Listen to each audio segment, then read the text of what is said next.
There you go. I'm not going to take everything. So That's quite all right. You leave what you don't need. Where should I leave it? Just leave it right here and they'll take it for you. They'll take it? These guys? Alright, so it's definitely not a shopping style. They just brought a bag out, a full bag. And it turns out I can only keep a few things. Pretty much. And I asked where I should leave the garbage. I didn't ask, I'd say garbage, but where I leave the stuff I don't take. She just said, leave it out in front there and somebody will take it. And there are people right there, I think a couple of Indians. And they were happy to take it. One lady was just grossly obese though. It really breaks my heart to see them damage themselves so much on that kind of food. But I'm powerless to stop it. Just at the dam yesterday, and it just got me thinking. Like 9/11 gave them excuse to close down the whole dam. 9/11 gave a lot of excuses to invade our privacy, and in turn to increase the security for government structures. So we get reduced privacy while the government structures get increased security, more privacy, and it's just kind of turned into more of a government us versus them problem with this 9/11 issue. Because even after how many years? 17 years since that occurred, they're still maintaining a strong regulation against going onto the dam.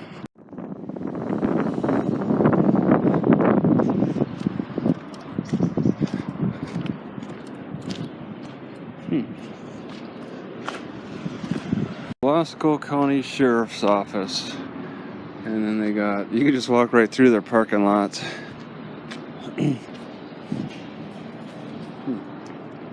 And what is this? Some kind of refuse? Foundry coal chute? An old coal chute at the sheriff's office? This is interesting. Oh, some doors probably haven't been used in a long time. This is probably one thing I probably should not have taken. It does say sardines, but they add sugar. Oh man, I probably should just get rid of this. I really don't appreciate them adding crap. The sun is so hot, it hurts to hold my hand on this.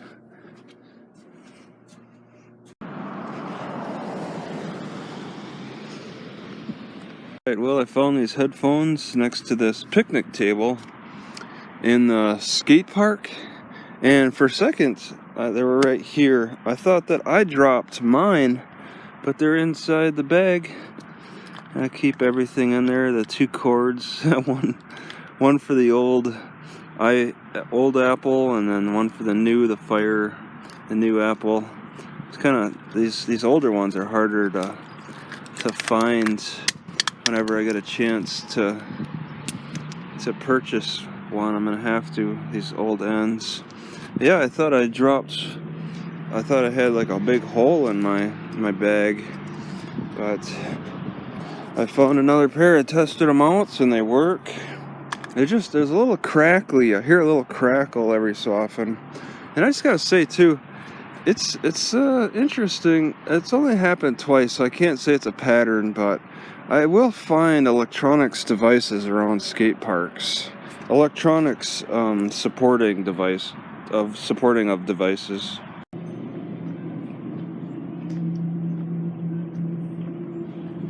All this heat has killed my appetite. I came here and I just don't want anything. I feel ill thinking about eating anything, and I know it's because of the heat.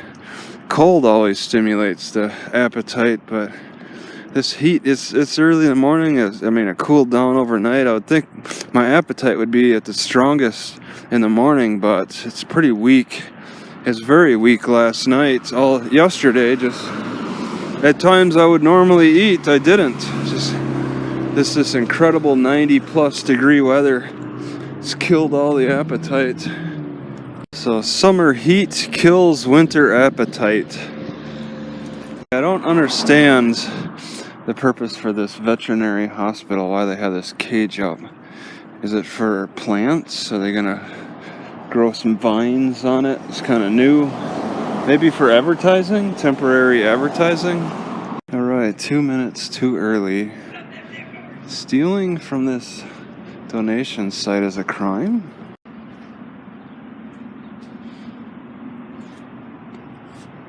Alright, so nearby the Goodwill superstore. This is a parking lot near it. That's a superstore ahead. It's popular to 2 people to overnight park. Okay, RV in a van. I can't say it's wildly popular. Maybe it's just not known. Looks like you have to go around the building to get in the back. Oh, maybe. Okay, no. There's a avenue to the road, as I've said many times before. Every fire station. What the heck? That's attached to the fire hydrant, but they got the bell as a display. They actually have 3 displays: an old wagon, a bell, and then that weird fire engine. And then this.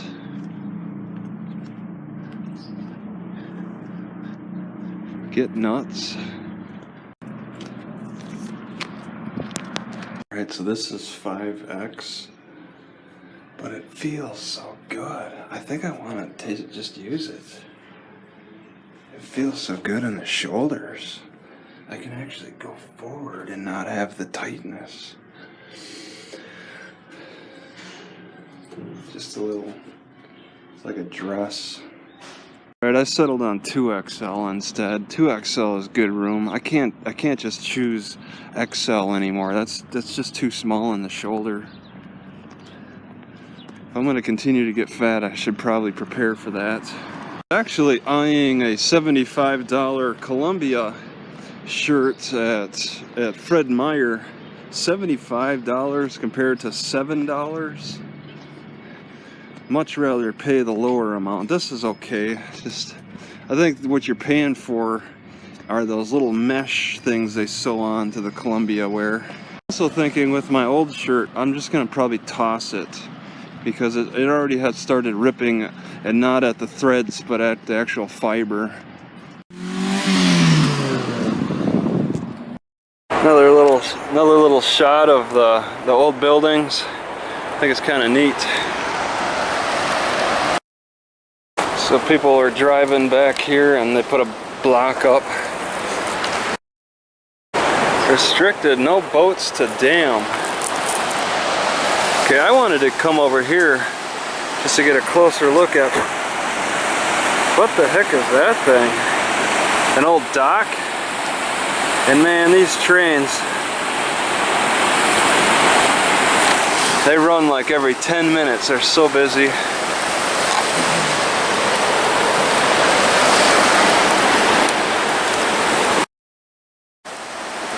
Look at that thing. They put like rocks on the end and made a teepee. And also this one too, with rocks. What's the deal with that? Taos, New Mexico has the mountains. Sandy Crystal Mountains. Yeah. Alright, just to recap, talking with Tully, the homeless guy. He's been homeless, I think 10 years, no car for 10 years because he got in a big accident. But he's been traveling a little bit. He's been sleeping over next to the visitor centers area in some van and with some buddies, I guess. It's not his own vehicle, but he's 38. He's kind of sleeping outside, and to make money sometimes he would cut firewood on some campground areas. He is a terrible alcoholic too. He was getting drunk as we were talking. But yeah, friendly guy, red beard, straight nose, reddish complexion, ruddy, blue eyes, and about 5'10". Just making a very specific note. Interesting fella. Just chooses to be homeless, like a lot of people I've run into. Also, with him being 38, I figured maybe he got on the internet. I wanted to share the social media with the guy, but he's like, no, I don't keep any of that. He doesn't keep any kind of touch phone, touchpad screen thing at all. He was listening to like an MP3 player. When I asked him a question, I asked him about the level of the water, because he'd been around 12 years this area, traveling around, come back here. I think I mentioned his name was Tully. Okay, so this is the area where he said there's a red van. I'm pretty sure this is the area. And it looks like there's a lot of campers, and it says no camping. I'll come down just to get a closer look. You can see all these campers. Okay. And he said that there's some kind of an Indian village or something like that, and it looks like they're calling this Indian village a U.S. government property. U.S. government loan. Okay, so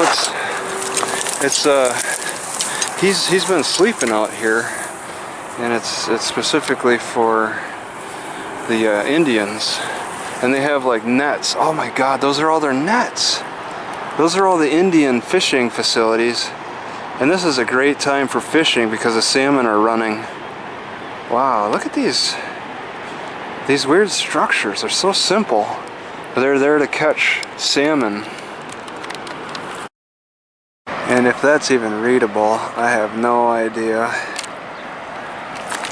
I can't even read it in person. So taking a look around, I don't know if there's anybody even here.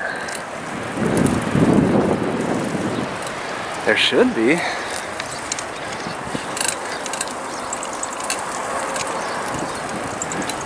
Quite a setup, really trashy.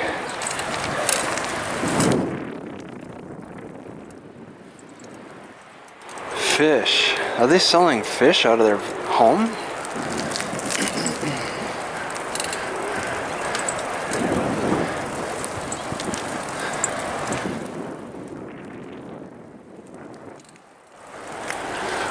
Oh man, I don't see anybody out. And it smells like rot. Something's rotting.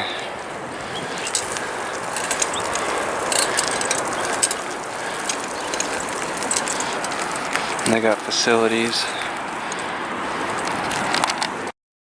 So all these dirty structures are made by the Indians because they're legally allowed to net their salmon. And there's nobody out here, which is a bit of a surprise since it's a big salmon run right now. But look at all these trashy structures. Just all along here. Really trashy boards. But it's their rights. Guy's got his own little shack for hanging out. All right next to the dam.